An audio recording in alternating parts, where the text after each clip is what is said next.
यहां पर आप देखिए किस तरीके से जो गोरखा राइफल्स के कैप्टन विकास यादव हैं, उनके हाथों में इसकी कमान है और वही इस दस्ते का नेतृत्व करते हुए यहां पर नजर आ। देखिए, अब रोबोटिक्स एक बहुत इंपॉर्टेंट रोल प्ले करेंगे फ्यूचर वॉरफेयर के अंदर। तो चीन ने शार्प क्लॉज और दूसरे कई ऐसे रोबोटिक एलिमेंट्स को तिब्बत में डिप्लॉय किया है। तो कहीं ना कहीं भारतीय सेना ने भी एक बहुत बड़ा जंप लिया है। अभी ये ऑपरेशनल नहीं हुए, लेकिन अनमैन्ड ग्राउंड व्हीकल्स आने वाले समय में ऐसे होंगे जिनके अंदर कोई आदमी इंसान नहीं होगा, लेकिन उसमें मशीन गन और सामान को कैरी करने की क्षमता होगी। हाँ।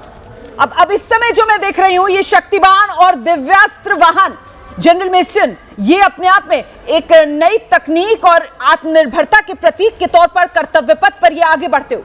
अब बिल्कुल, ये इनका जो बेसिक मकसद है शक्तिमान का और ये दिव्य शस्त्र बैटरीज का बेसिक इनका मतलब है कि ये ड्रोन्स के लिए है। इसमें काउंटर ड्रोन्स और ड्रोन्स और कॉम्बैट सपोर्ट सिस्टम्स एक तरीके से इनको कहा जाएगा। और इसमें लॉइटरिंग म्यूनिशंस भी है और ये जितने भी प्रकार के रेकी सर्वेलेंस से लेकर सब कुछ है, लॉइटरिंग म्यूनिशन वगैरह। और आप देखिए इसमें मैंने बोला ये धनुष गन सिस्टम आ गया, अमोघ और धनुष गन सिस्टम कॉमोडोर बहल। देखिए, धनुष गन सिस्टम एसेंशियली आर्मी के साथ ही रिलेट करता है। हाँ, ये जो धनुष गन सिस्टम है और एटैक्स, ये इंडिजिनस है। पहली बात, इसका जो 155 mm इसका बोर है, इसकी रेंज तकरीबन 38 किलोमीटर है और साथ में इसी के एटैक्स था। एटैक्स मतलब advanced towed artillery gun system, ये भी इंडिजिनस है, ये भारत फौज ने मिलकर बनाया हुआ है।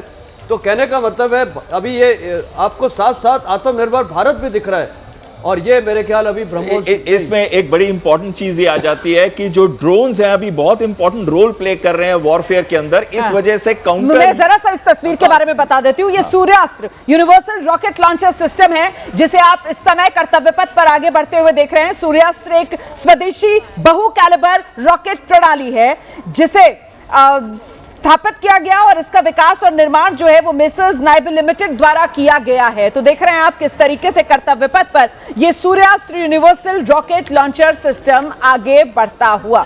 जनरल मेस्टन, बिल्कुल, ये जो सिस्टम दिखा रहे हैं URLS, ये यूनिफाइड लॉन्चर है और इसकी जो रेंज है 150 to 300 किलोमीटर तक है।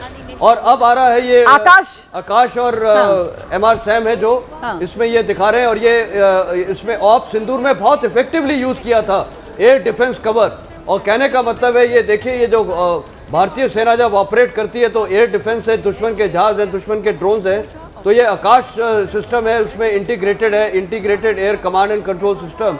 देखिए बिल्कुल, और इसीलिए जो रेजिमेंट है वो बड़े गर्व से अपना आदर्श वाक्य जो है उसको पूरे जोश से कहती है, विजय सर्वत्र, हमेशा आगे, हर जगह जीत। और वही करके भी दिखाया ऑपरेशन सिंदूर के समय इस सिस्टम ने। कॉमोडोर बहल, या integrated air command and control system के साथ लिंक कर दिया। ये तस्वीर देखिए ना, उर्सुला वॉन डेर लेन जो हैं वो कितनी उत्सुक हैं, वो कैसे हर सिस्टम को देख रही हैं, समझ रही हैं और शायद उसका महत्व क्या है, उसकी जरूरत कैसे, कहां पर पड़ती है, कहां उसका इस्तेमाल होता है, वो सब जान रही हैं। जी बिल्कुल सही कह रहे हैं आप। जो आज भारत ने प्रगति की है टेक्नोलॉजिकली और जो इंडिजिनस सिस्टम्स ने ऑप सिंदूर के अंदर बहुत बड़ा कहर मचाया था पाकिस्तान के अंदर, चाहे वो ब्रह्मोस था या फिर आकाश जैसे एयर डिफेंस सिस्टम थे जो कि इंटीग्रेटेड थे S-400 के साथ। जब S-400 आएगा हम उसकी बात करेंगे, लेकिन सबसे इंपॉर्टेंट चीज ये आ जाती है, ये वो ड्रोन शक्ति जिसकी बात आप कर रहे थे, ड्रोन शक्ति ईगल ऑन आर्म, यही आप देख रहे हैं इस समय। जी, eagle on the arm concept का मतलब है कि हर आर्मी की बटालियन यूनिट्स जितने भी हैं उनके अंदर 60 से 80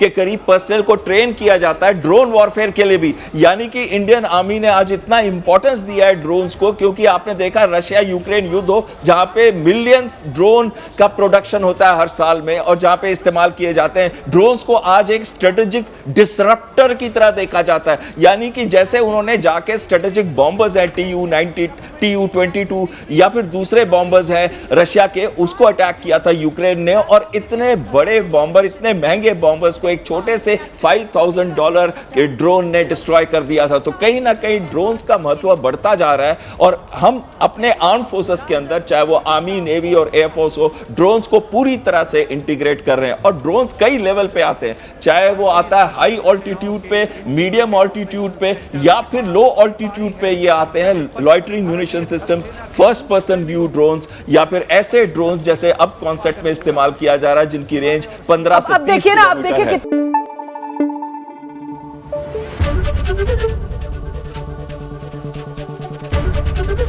एबीपी न्यूज आपको रखे आगे।